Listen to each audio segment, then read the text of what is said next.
Hi, I wanted to come on here today and I wanted to talk about Virgo season, give a bit of an energy update, and there's a lot to talk about, you guys. We have got eclipse season in effect pretty much now. Like, it's all happening right now, and there's a lot happening all throughout the rest of August as well as into September, all through Virgo season. So just to go over what we're going to be talking about today, we're going to be talking about the new moon. We actually have 2 new moons in Virgo, this Virgo cycle. We're also going to be talking about the full moon in Pisces on September 7th. That's going to be a blood moon lunar eclipse. So we have got a lot to talk about here today, so I will go ahead and jump right in. So the axis of Pisces and Virgo is a very positive and magical axis. There are no malefic planets in the axis because Virgo is ruled by Mercury, and Mercury is a neutral planet, and Virgo also exalts Mercury, which is really the only sign that exalts its own planet. So that's a very special thing about Virgo here. And Pisces is ruled by Jupiter, which is the great benefic planet. So it's the most benefic planet in the sky. And then it's also ruled by Neptune, which is also a neutral planet. So there's really no malefic energy within that axis. And then the other thing this year particularly is that this Virgo season is now activating again this North Node in Pisces and the South Node in Virgo. These are the destiny points.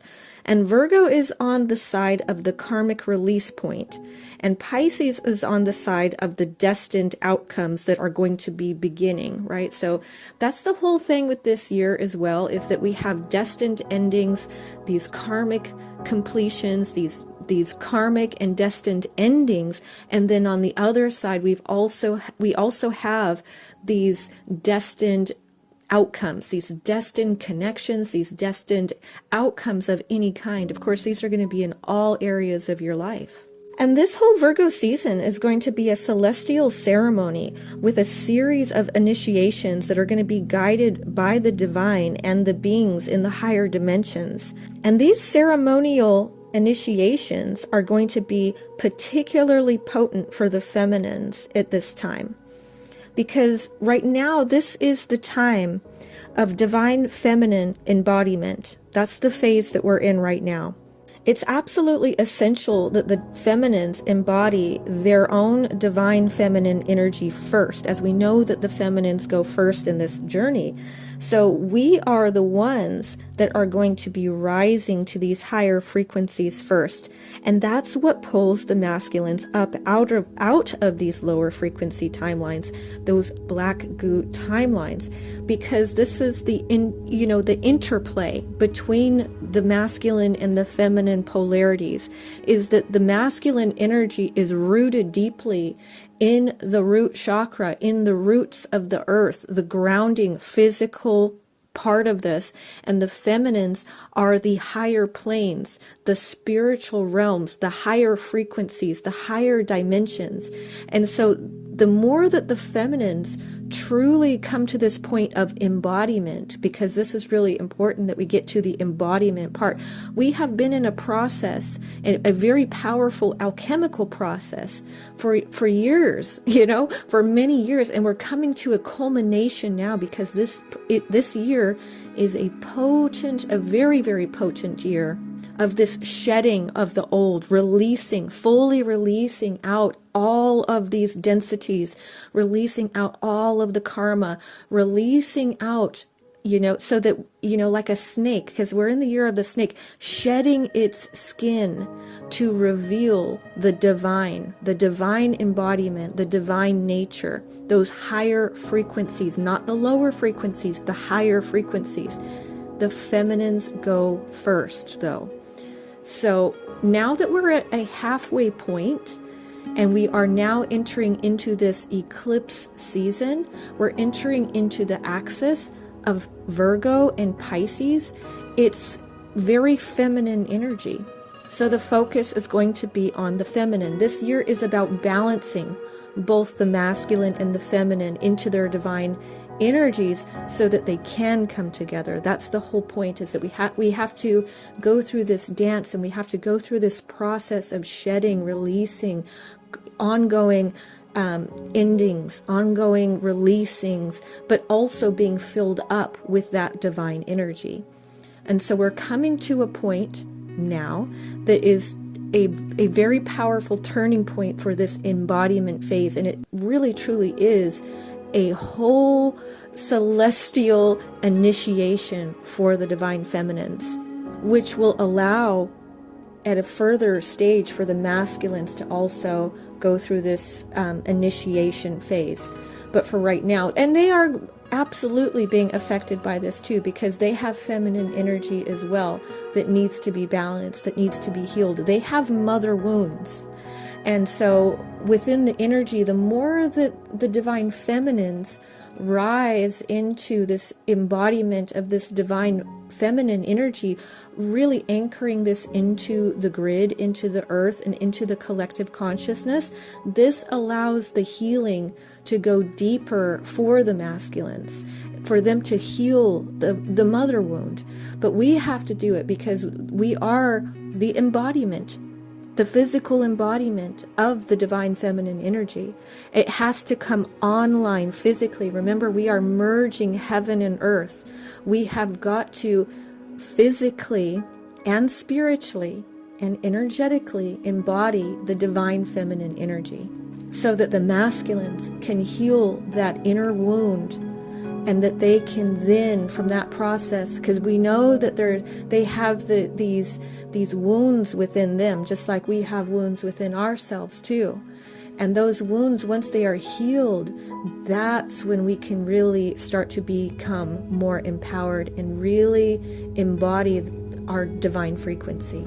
So we are really at a halfway point in the cycle. Okay, so on the zodiac wheel, this first half of the process from Aries now until we get to Leo, and then as we now move through Virgo season, is sort of that halfway point. But that first half is about enjoying your youth. It's very innocent, very playful, very energetic. There's a lot of energy, and it's like your youth, and it's just about enjoying that. It's about enjoying your youth. And when we get to Leo season, what we've just come out of now, is that Leo season is peak energy. Okay, so we have that Lion's Gate, and that's peak energy. It's solar energy, it's heart energy, it's power, right? It's this creative burst of energy. It's this massive, just like a very potent, culminating, peaking point is what it is. It's a peak in the energy. So it has to peak somewhere, and that's where it peaks. It peaks at the Leo energy. And then as we move into Virgo, right? Virgo is quite a vibe shift. It's an energy shift. And Virgo is like the analyst, right? It's the secretary. It's the party pooper, right? It's like after having this amazing, beautiful, high vibrational energy at its peak with Leo, Lionsgate, all of this. Virgo comes in and is the voice of reason, the realist, and wants to actually do something with all of that energy. That's the thing, is that it doesn't want us to waste that high vibration, because that's what Leo season has been about. It's about, after having the release of the feminine energy in Cancer season, we get filled up with the highest vibration, because that's what Leo is. It's the highest vibration. It's powerful energy. It's high vibe. Now, Virgo wants us to ingest that down deeper into embodiment, right? Virgo's is an earth energy. It's ruled by the intestines. It wants us to take it now deeply into our bodies and to embody it, to hold that, to not waste. Let's not waste these high vibrations, because, Virgo's like blowing the horn, blows the horn like, hey guys, it's going to be winter soon. We need to conserve. We need to hold on to this energy, because we still have a long way to go yet. We still have a long journey. We're not even halfway there. We're almost halfway there. We have a long journey to go, and the energy is going to be changing from the high vibration into these other vibrations, you know, because as you age, you don't have as much energy. Like I was saying, the first half is about, you know, this youthful, energetic, high, you know, kind of high vibration energy that you have in your youth. But then you get to a certain point of maturity where your body slows down. You know, your body gets slower. It's not as strong. Leo represents you at your peak, you know, your peak energy level, your peak strength, all of that. And then Virgo has to be that change where we have to slow down a little bit. We have to be mindful of how much energy we are exerting. And so Virgo is the voice of reason. Virgo is the voice of discernment. So it's very important that we start to discern to not exert too much energy. Otherwise, we won't have enough to get through the rest of the cycle. Virgo season, it's about a time of being focused and devoted. It's a time to get organized and to ritualize our routines. That's what Virgo's all about. It's about sustainability, sustainable growth, because that's what we need to do as we are embodying these higher frequencies and higher vibrations. It's no good if it's not sustainable. Okay, we can't just have a burst of energy. We want to actually sustain this thing. And that's where Virgo comes in. This is that vibe shift. And it's really, like I said, it's a time to ingest these higher frequencies from the heart expansion of Leo season. Virgo is quality over quantity. Okay, so it wants quality, and Leo really gave us quality high vibrations. That's good. That's good for us to ingest that within us. Remember, Virgo is all about the digestive system. It's also that gut brain. So, you know, these are powerful points. You know, the actual physical brain is one of those really powerful places, and Virgo actually rules both of those. That's why it exalts Mercury, is because it is also ruled by the gut, and we know that it is the gut brain.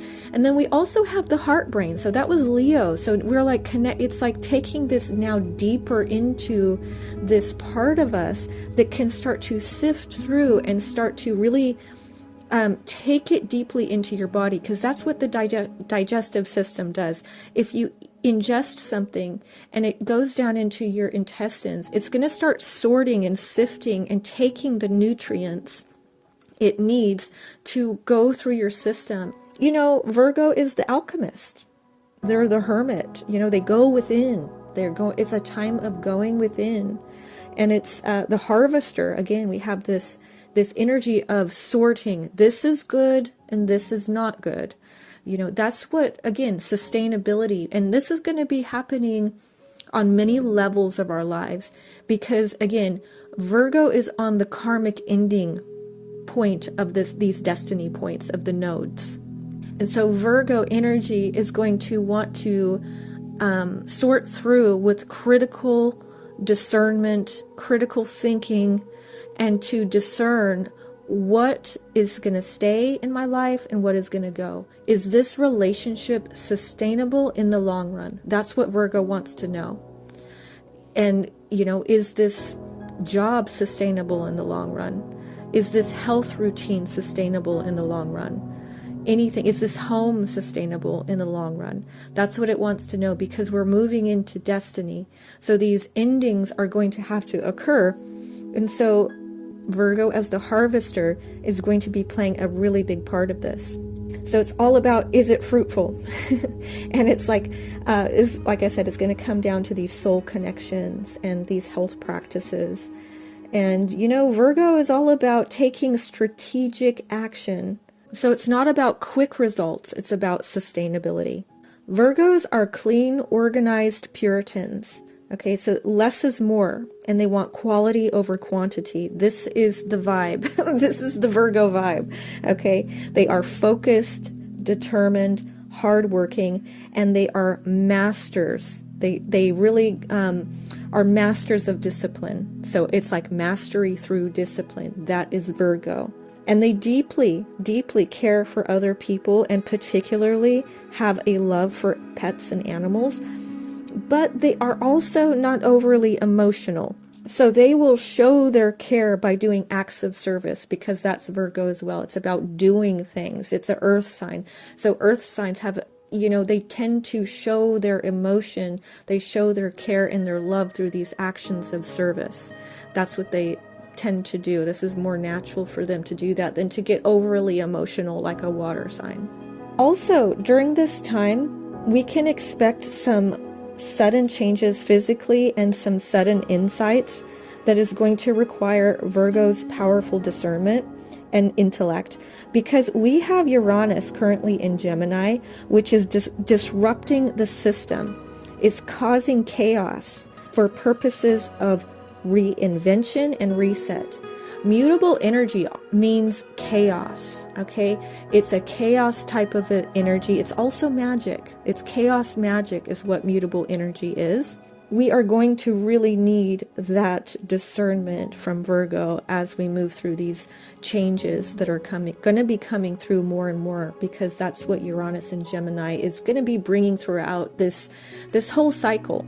I have been talking about how the goalpost is going to keep moving throughout this cycle because of this, this very mutable energy, this quick changes in the story, because we have a year full of endings and beginnings. We have Uranus and Gemini. These are quick and sudden changes going in different directions with that mutable energy.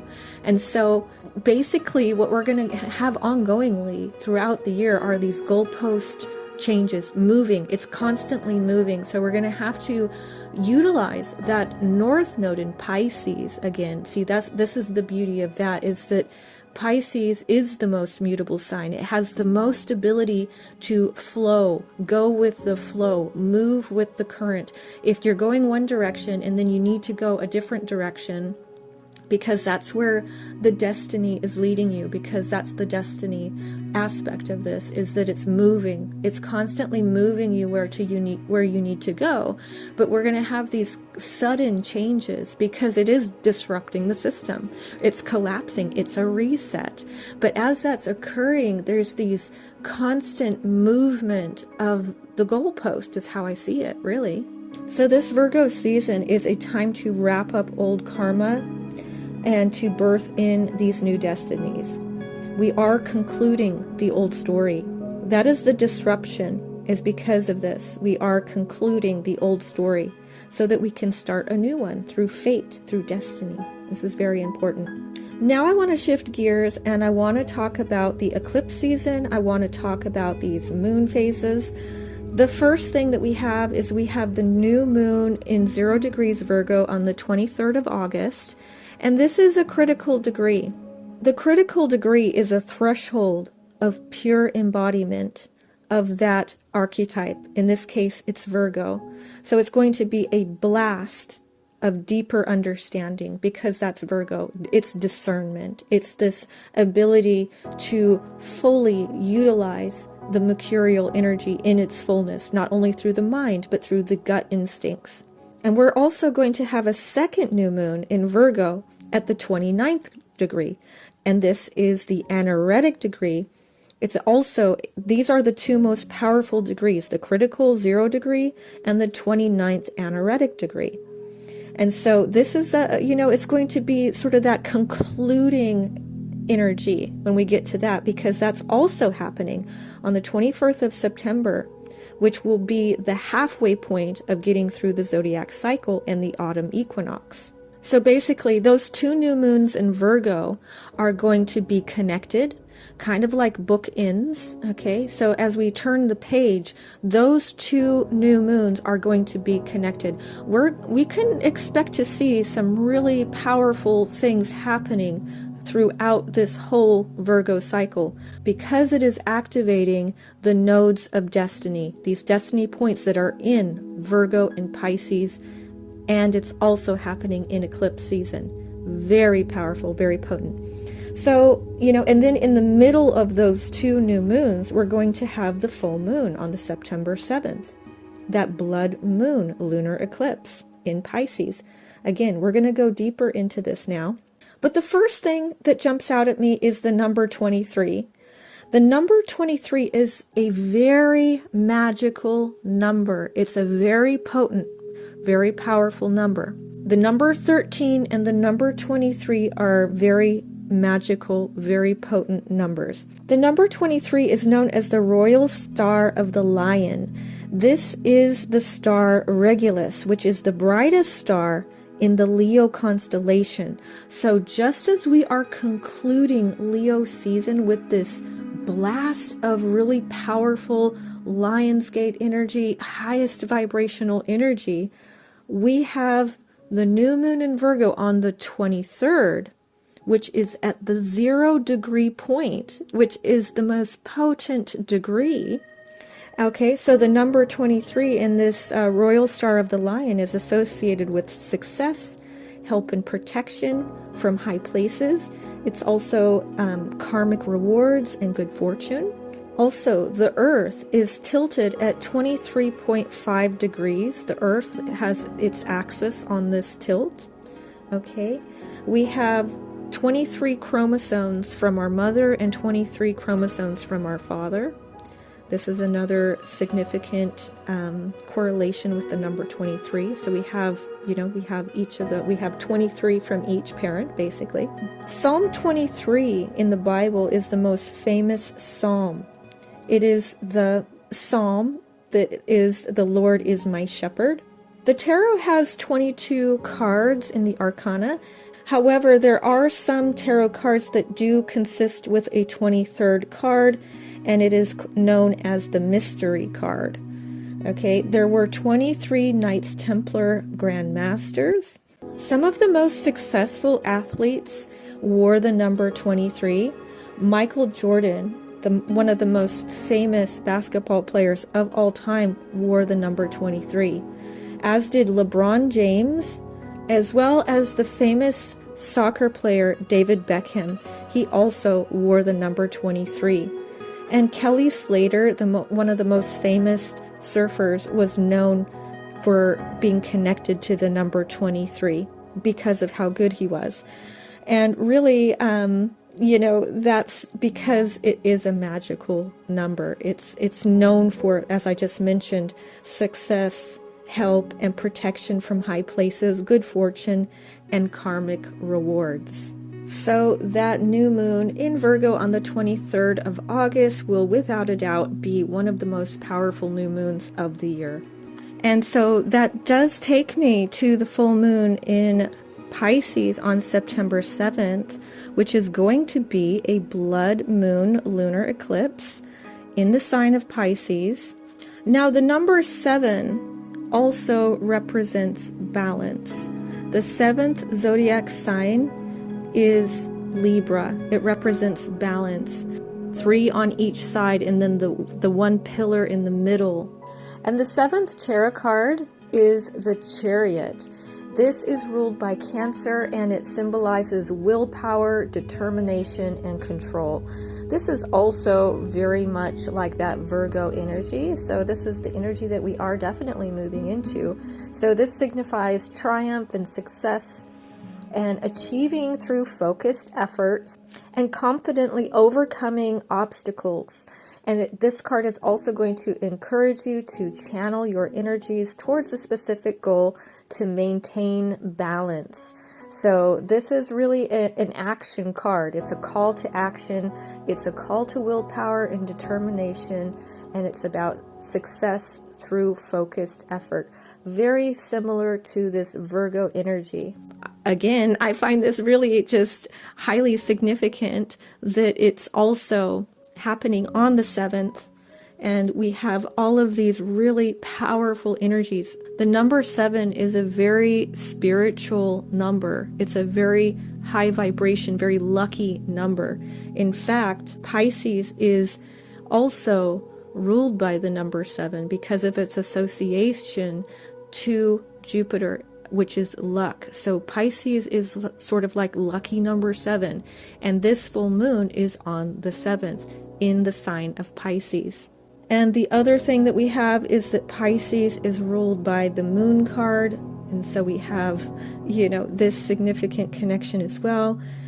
And the reason for that is because it's connected to the archetype of Neptune. And Neptune represents spiritual transcendence. It's the imagination, the dissolving of boundaries. Again, that dissolving energy is how, it's the melting pot. It brings it all back in together. It's said to be containing aspects of all the other zodiac signs before it. It dissolves them all into one, into the yin-yang system, those energies back together. It also represents the spiritual realm. Pisces has 1 foot in the spirit realm, 1 foot on the earth realm. This is the whole thing. It's heaven and earth, both. It's connected to both of them. It also represents intuition and psychic abilities. So Pisces has the ability to go beyond itself, out of the physical realm. It has a foot already stepping into the spirit realm at all times. It's always connected there. So it's always going beyond this physical realm and connecting with the divine universal consciousness. It's dissolved within that subconscious area, which is why it's ruled by the moon card, which represents the subconscious. This full moon on the 7th is going to be Pisces in its full power in the feminine placement of the moon.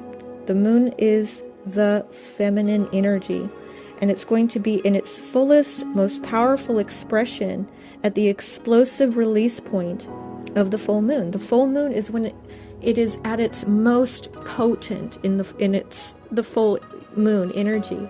And that's also when the subconscious is its most potent. It's on the full moon that it's the most potent part of that subconscious aspect. The subconscious is at its most potent on a full moon.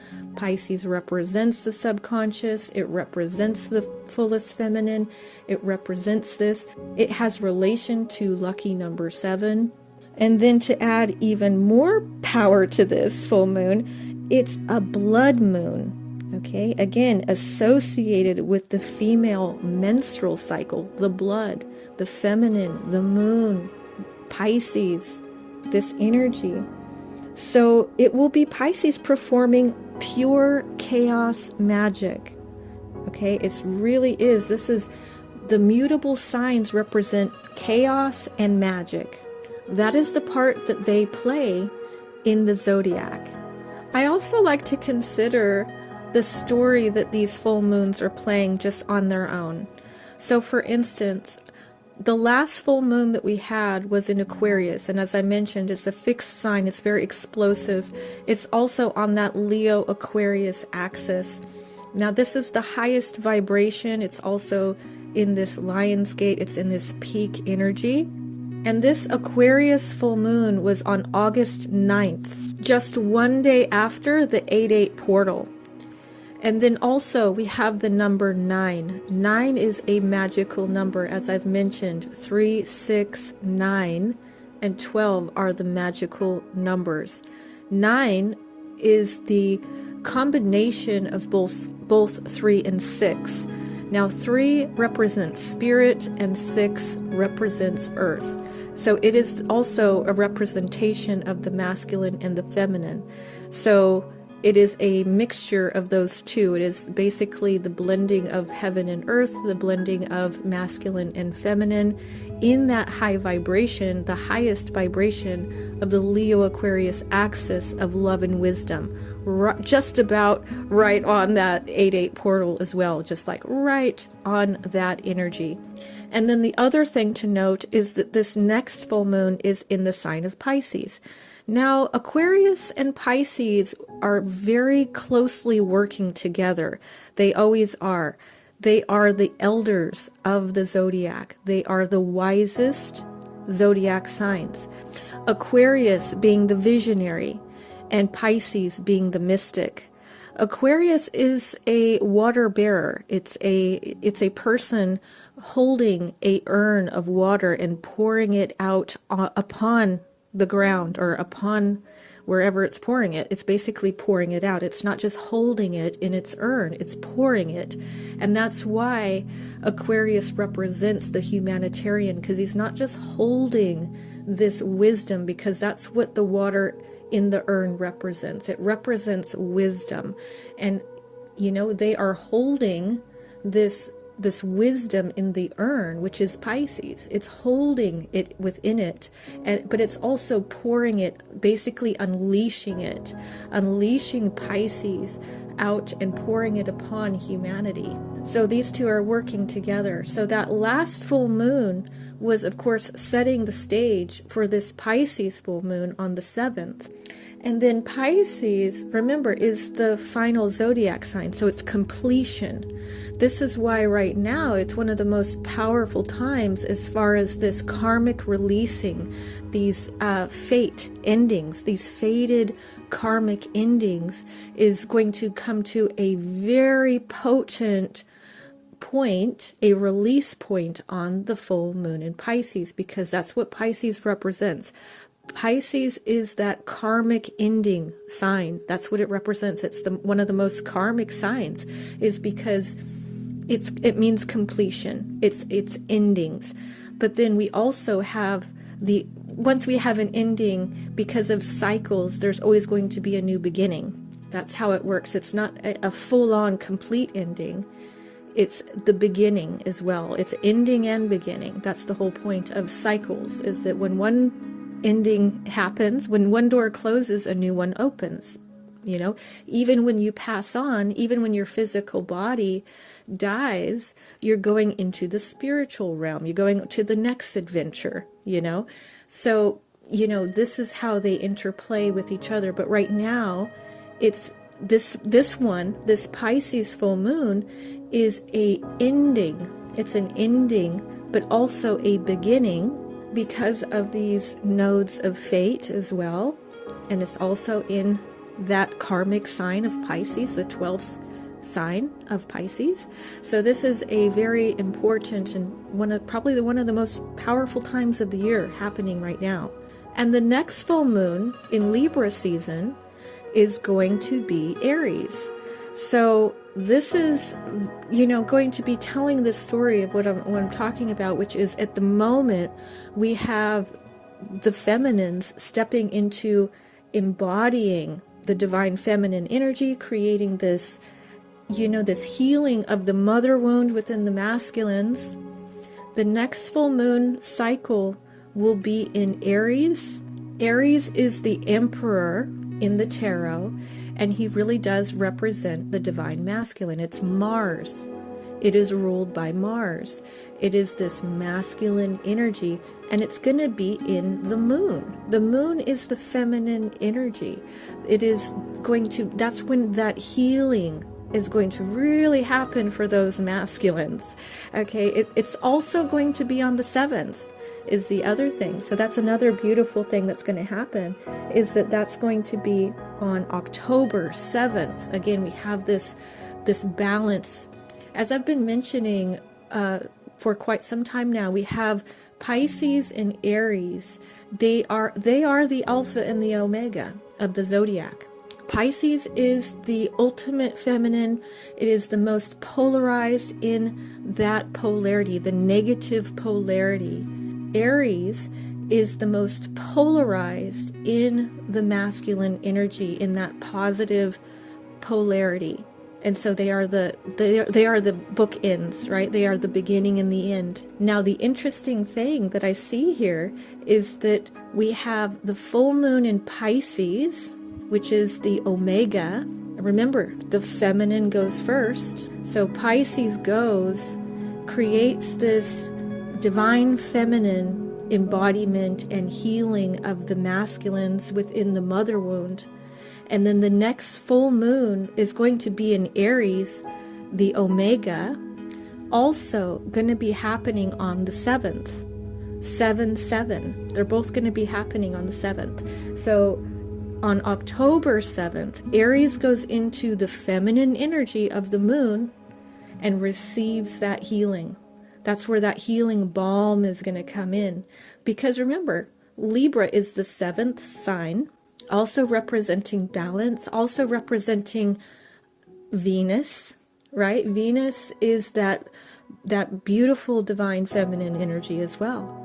And actually, Pisces exalts Venus because it is the archetype of this mystical feminine in her fullness. So I see this being such a highly significant year, and this again is that playing on that. It's playing on all of this energy. There's no coincidences. It's all very significant. It's all very divinely orchestrated. Every little thing is significant. It's all telling this story, and it's so beautiful. So in conclusion, this Virgo cycle that we're in, this axis of Virgo and Pisces, that is going to be taking us on a celestial ceremony of initiation that is going to be guided by the divine and beings of these higher dimensions.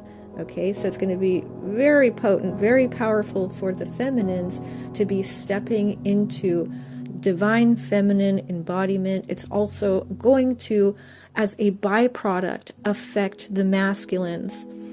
As I mentioned, it is a part of them receiving healing from the feminine energy. As the feminine step into their divine energy, it rises them.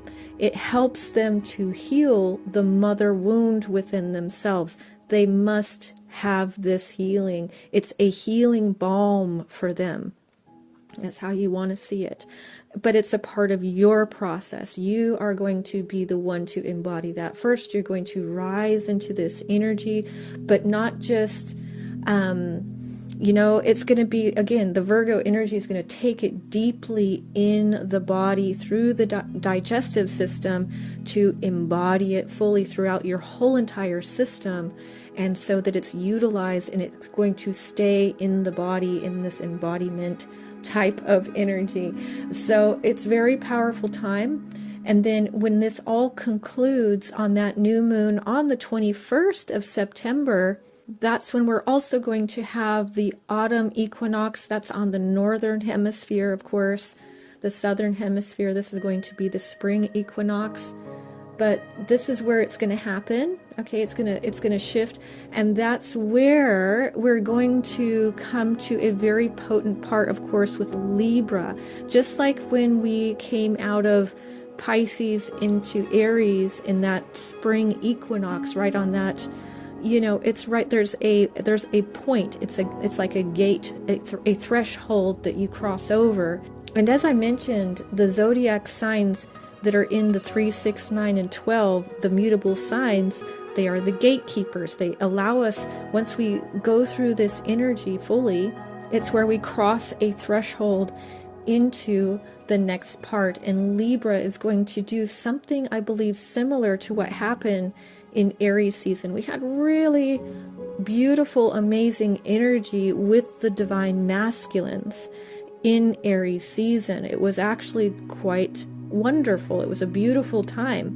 And I feel that once we go through this divine feminine embodiment ceremony, okay, it's this beautiful initiation, a collective initiation, then we are going to get to Libra season. And this is where we're going to see a little bit of that healing, the balancing, right? The balancing and the healing starting to take place for the masculines. And it's going to be ongoing, and I'll talk more about, the rest of that cycle a little bit later. We're just kind of focusing now on this Virgo season and this eclipse season and these nodal, activations and this energy that we're going to be moving through. And in celebration of this divine feminine embodiment and this really just powerful time that we're at, I had an idea, and I've been thinking about it for some time, and I had been trying to figure out how the best way to do this was. And I'm just keeping it really simple, but basically what I've decided to do is to create what I've called an inner circle.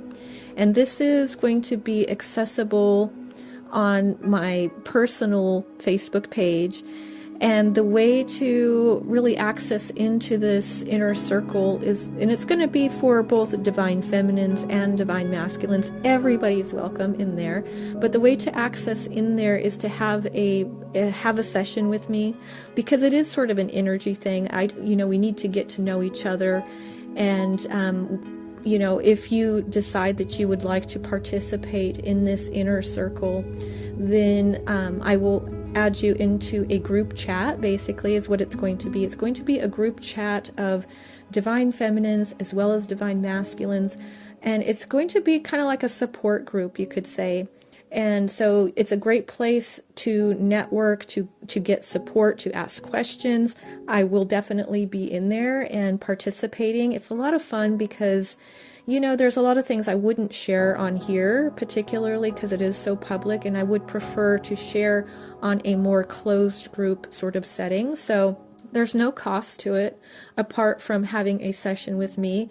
After you have a session with me, it will just be a bonus, basically, a place that you can go and, have great conversations with others that are on this journey to, maybe meet some really wonderful people and create some really positive, high vibrational connections, and probably networking too. You can share more on there. You can, there's things that maybe you wouldn't share on here. And it's a place that's going to be a sort of a closed container, an inner circle, as it's called, a place that's safe. It's a safe place that we can go there and we can share and just have fun and network and really just create a community, because that's really what divine feminine embodiment really is. A big part of that is connection, community. It's not about being a lone wolf. It's not being alone. Even the awakening process, the more that we move deeper into New Earth, it's not about being alone. It's about connection. But it's also about connection with the right people too. So it is about frequency. It's about vibration. It's about alignment. And, sometimes it's better to have a smaller, closed space that allows a frequency match, people of like mind, you could say.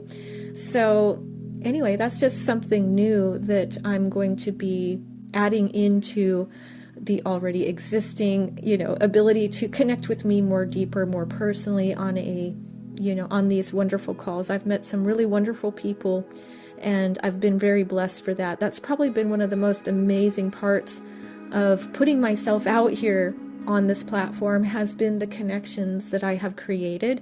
And I'd like to share that, to create an actual a place that we can congregate, you could say, and just kind of be playful and fun and just support each other, because there are times on this journey that we do need support, and just to have a place to go and maybe ask a question or to have some fellowship, basically. So that's just something that's going to be available, as I mentioned, through having a session with me, and then there's no cost after that. It's just going to be a part of that. So yeah, if you've already had a session with me, you'll probably get an invite at some point through Messenger on Facebook. And that's on my personal Facebook page. So I think I will go ahead and finish off here for today. I am sending you so much love. I thank you very much for listening, and I will talk to you later. Bye.